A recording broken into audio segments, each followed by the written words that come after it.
The greatest profits are not made by the man who is always in the market. They are made by the man who is right and sits tight.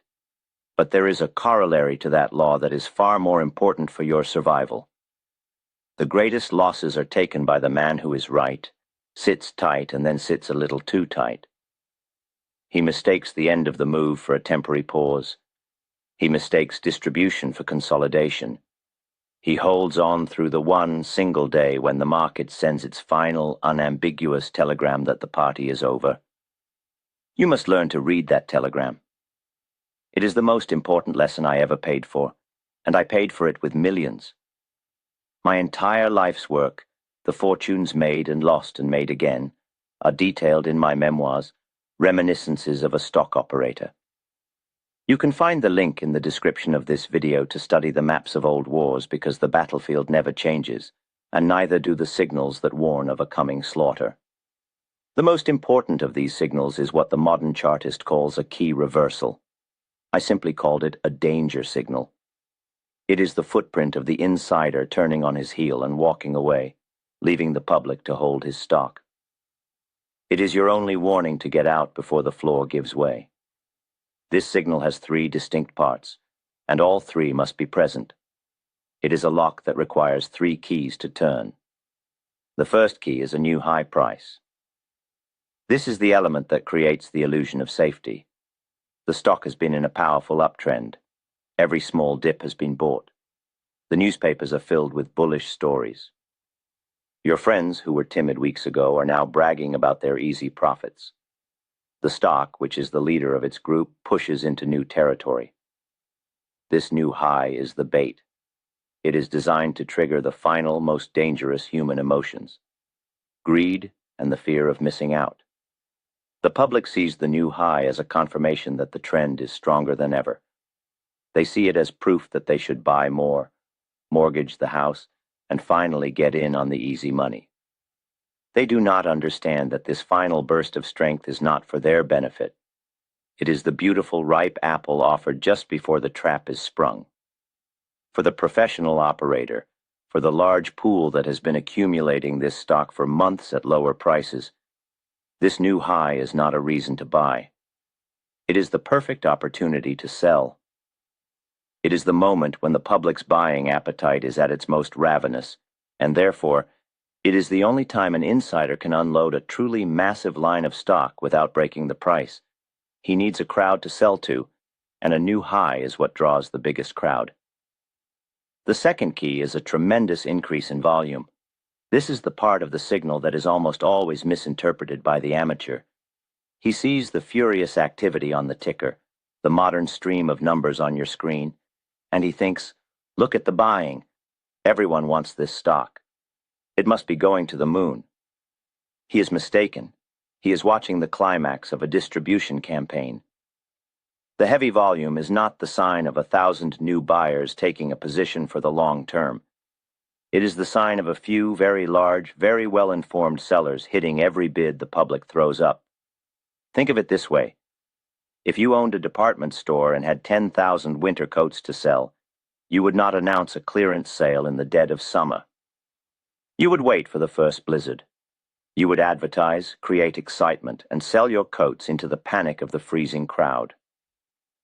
The operator does the same. He has spent months creating the story, nurturing the trend, and now, on the day of the new high, the blizzard of public greed has arrived. The enormous volume you see is the sound of him selling his entire inventory to this excited crowd. It is a battle. On one side, you have thousands of small buyers, each full of hope and armed with a few shares. On the other side, you have 1 or 2 massive sellers, armed with tens of thousands of shares and cold, hard knowledge. The tape tells you who is winning that battle if you know how to read it. The volume is the measure of the fight's intensity. Low volume means a skirmish. Exceptionally high volume on a day that makes a new high means a war is being fought at the peak of the hill, and you had better pay attention to who wins. This brings us to the third and final key, the close. The price at the end of the day is the final verdict. The intraday fluctuations are just the noise of the battle. The close is the treaty signed in the victor's tent. For a key reversal to be confirmed, The stock, after making its glorious new high and trading on immense volume, must close near the low of the day. It must give back all or nearly all of its gains. This is the proof. This is the undeniable evidence that the sellers were stronger than the buyers. The public threw everything they had at the stock, and the insiders absorbed it all and asked for more. The stock opened strong, pushed to a new peak, and then, under the weight of relentless, intelligent selling, it buckled. It sagged. It ended the day not as a conquering hero, but as a weary, defeated soldier. A close near the low tells you that demand was exhausted. The buying power of the public was fully spent, and it was not enough to absorb the supply coming from the inside. The price is like a man trying to push a heavy boulder up a hill.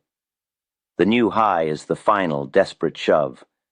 The heavy volume is the sound of him straining, and the close near the low is the sight of the boulder rolling back over him. I remember watching the market leaders in the run-up to the 1929 crash. For weeks they had been the darlings of Wall Street. Stocks like Anaconda Copper were household names. They would climb day after day. Then, the character of the market changed. A leader would gap up in the morning, surge to a new all-time high on a typhoon of volume, and the brokerage offices, the modern equivalent of your social media feeds, would erupt with cheers. The suckers were congratulating themselves. But I was watching the tape, and on the tape I saw something different. After the morning rush, the stock would stop rising. It would churn.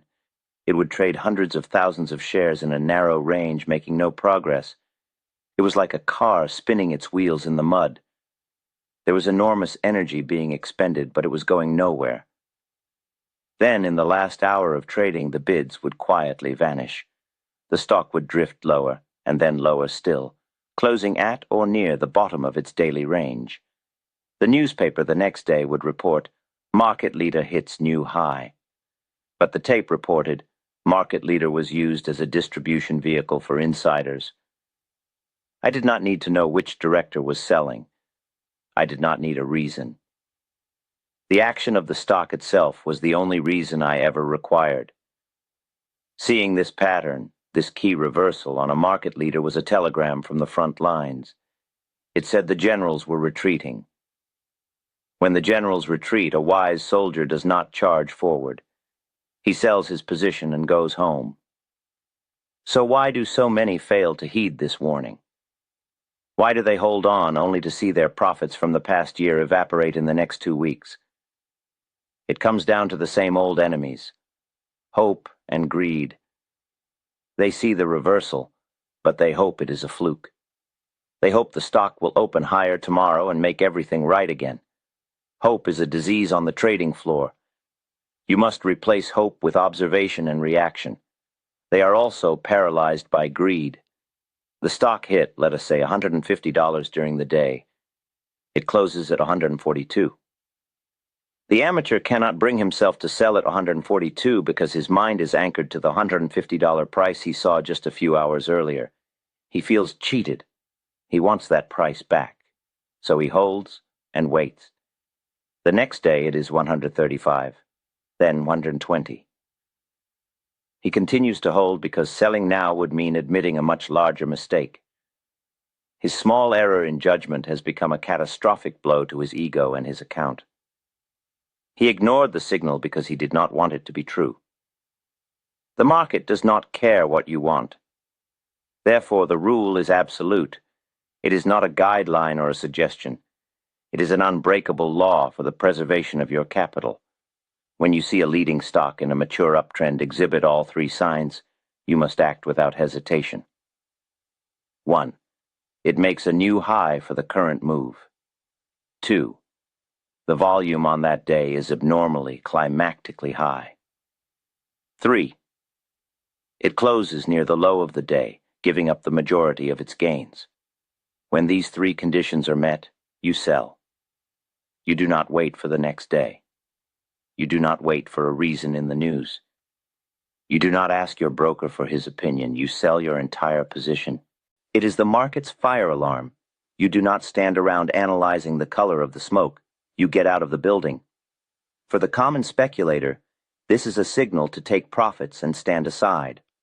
For the seasoned operator, it is the first legitimate signal to begin planning a short campaign. It is the first crack in the dam. The flood will not be far behind. Do not argue with it. Do not rationalize it away.